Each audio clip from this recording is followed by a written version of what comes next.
In the quiet town of Larchwood, where nothing ever seemed out of place, David Collins began to suspect something was terribly amiss.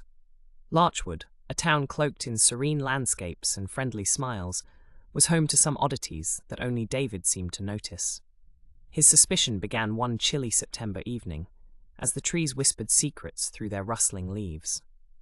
While walking down Elm Street, every shadow seemed elongated. Every sound echoed just a fraction too long, as if the world slowed down around him.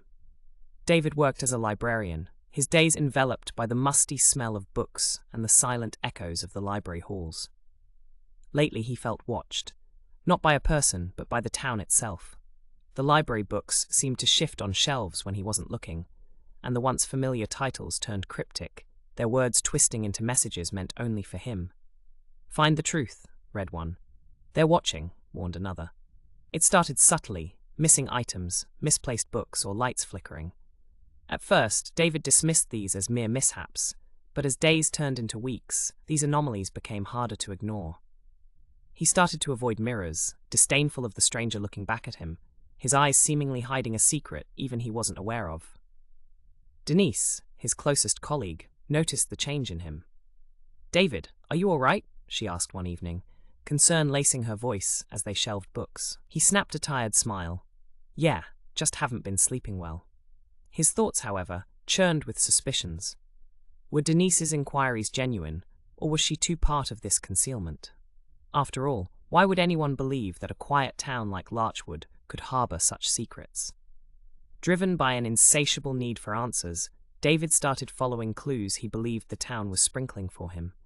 A forgotten street sign pointing toward a non-existent road, the local newspaper running a story with a cryptic message meant only for him, or the mysterious figure he'd see from the corner of his eye, which vanished when he dared a direct glance.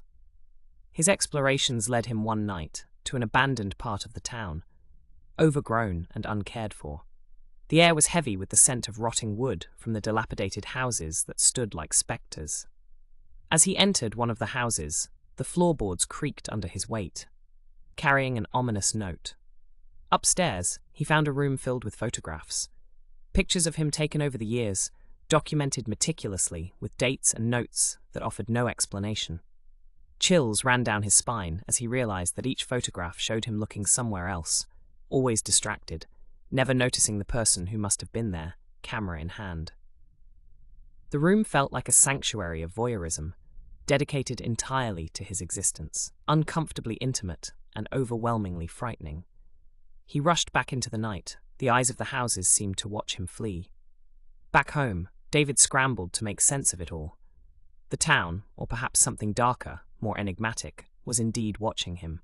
That night, he barely slept, jumping at every sound, every shadow cast by the moonlit night. The next morning, David decided he could no longer endure this alone. He went to see Denise. In the warm light of day, his paranoia from the previous night seemed overblown, but the photographs were vividly burnt into his memory, undeniably real. He told Denise everything. She listened, her face a mixture of worry and disbelief. "This is serious, David. We need to go to the police," she insisted after a long pause. He nodded, feeling the weight of isolation lift slightly with her acknowledgement. Together, they reported everything, the police taking notes, promising they'd look into it. Weeks passed. The investigation turned up nothing, no evidence of stalking or any crime. The photographs disappeared, and life in Larchwood resumed its sleepy flow. Yet, the echoes of the mind persisted for David. Whether real or conjured from the depths of his paranoia, he knew he would never look at Larchwood the same way again.